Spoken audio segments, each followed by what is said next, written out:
दुआओं को अपने फजल करम से कबूल फरमा, अल्लाह तेरे शान के मुताबिक कबूल फरमा। वसल्लल्लाहु तआला अला खैर खल्क़िही मुहम्मद व अला आलिहि व सहबिही अजमईन। सुब्हान रब्बिक रब्बिल इज्जति अम्मा यसिफून व सलामुन अलल मुरसलीन वल्हम्दुलिल्लाहि रब्बिल आलमीन। वक्त हो चुका है, दुआ पढ़ लीजिए। बिस्मिल्लाहिर रहमानिर रहीम। अल्लाहुम्मा लक समतु व बिका आमन्तु व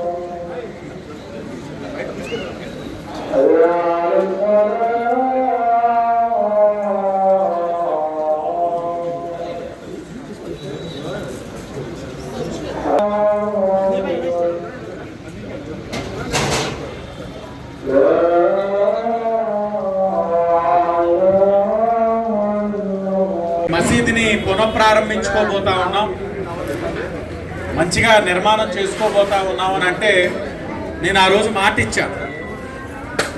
మీరు చేసే ఈ నిర్మాణంలో మా భవానీ చారిటబుల్ ట్రస్ట్ నుంచి ₹1,00,000 ఇస్తామని ఆ రోజున మాట ఇచ్చాం. ఈ రోజు కూడా కట్టుబడి ఉన్నాం.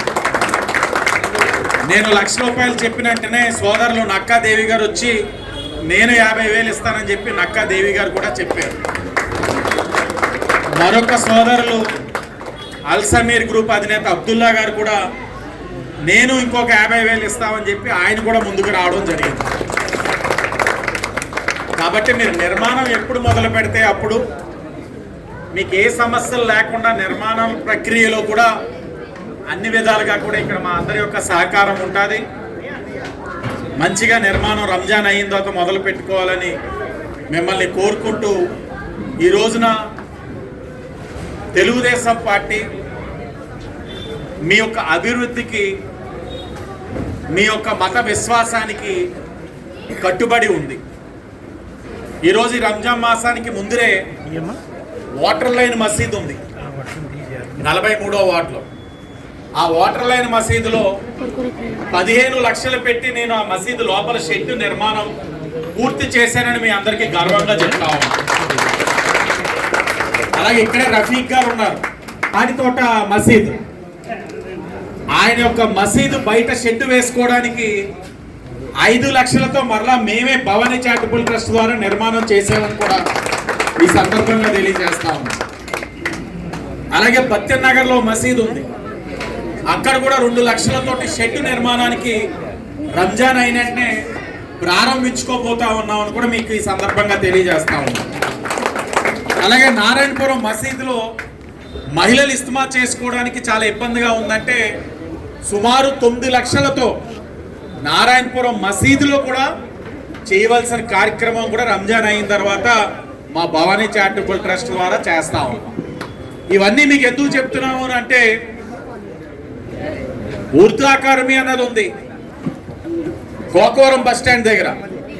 ఆ ఉర్దూ అకాడమీ ఎంత దయనీయమైన పరిస్థితి అంటే పైనుంచి పెచ్చులు రాలిపోతాయి, బయట పెట్టగోడ ఉండదు, లోపల ఉన్న అధికారులకి దిక్కు తోచని పరిస్థితి. మన ప్రభుత్వం వచ్చింది, 50 లక్షలతో ఇప్పుడు అక్కడ పనులు ప్రారంభించాం, జరుగుతున్నాయి, మీరు వెళ్ళి చూడొచ్చు. టెంపరీగా అక్కడ ఉన్న ఆఫీస్ని అప్సరా థియేటర్ వెనకాల అక్కడ షాదీఖానాకి షిఫ్ట్ చేశాం. ఒక 4 నెలల్లోనే ఆ ఉర్దూ అకాడమీ పనులు కూడా పూర్తి చేసుకొని అక్కడికి మన వాళ్ళని కూడా మూవ్ చేయడం జరుగుతుంది. లక్ష్మీవారిపేటలో కూడా మన స్కూల్ ఉంది, ఉర్దూ స్కూల్. అక్కడ ఆ భాష పరంగా కూడా కొన్ని సమస్యలు వస్తే పెద్దలు షరీఫ్ గారు వచ్చారు. షరీఫ్ గారు, మేము, మీ మైనార్టీ నాయకులు, తెలుగుదేశం పార్టీ నాయకులు అందరూ కూర్చొని ఉర్దూలోనే వాళ్ళకి భాష నేర్పించే విధంగా ఉపాధ్యాయులు కూడా తీసుకొచ్చామని సందర్భంగా మీ అందరికీ తెలియజేస్తాం.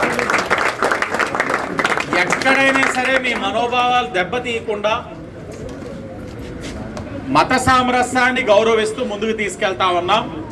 ఓ పక్కన బరియల్ గ్రౌండ్స్ని అభివృద్ధి చేస్తా ఉన్నాం. ఎప్పుడూ లేని విధంగా మంచి కమిటీలు వేసాం. కమిటీలు వేసేటప్పుడు కూడా చాలా ఆలోచించాం. ఈరోజు మీ అధికారంలో ఉన్నాం, మా వాళ్ళని వేయాలని కాదు, ఎక్కడికక్కడ స్థానికంగా ఉన్న పెద్దలను కూడా కలుపుకుంటూ అంటే మా ఆలోచన విధానం ఇది. మాకు సహకరించండి, మత సామరస్యాన్ని నగరంలో ముందుకు తీసుకెళ్ళండి, అందరూ కూడా సోదర భావంతో వెళ్దాం. ఈరోజు ఇఫ్తార్ ఉంది, మీ కార్యక్రమంలో ఈరోజు మేము అందరూ పాలుపంచుకున్నాం కాబట్టి మన అందరం కూడా సోదర భావంతో వెళ్తున్నాం. భవిష్యత్తులో కూడా ఇదే సోదర భావంతో అందరూ కూడా కలిసిమెలిసి ముందుకు వెళ్ళాలి. చెప్పారు, మసీదు నిర్మాణం చేసుకుంటే మేము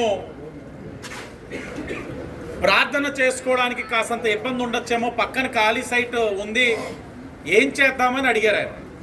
నమాజ్ చేసుకోవడానికి చిట్టుబాబు గారు అన్నారు, ఖాళీ సైట్ ఎవరైతే ఉన్నారో ఓనర్తో నేను మాట్లాడతాను, ఆ నిర్మాణ ప్రక్రియలో ఎక్కడ ఇబ్బందులు లేకుండా మనం చూసుకుందామని నేను వింటుండగానే ఆయనకి మాట ఇస్తున్నారు చిట్టుబాబు గారు.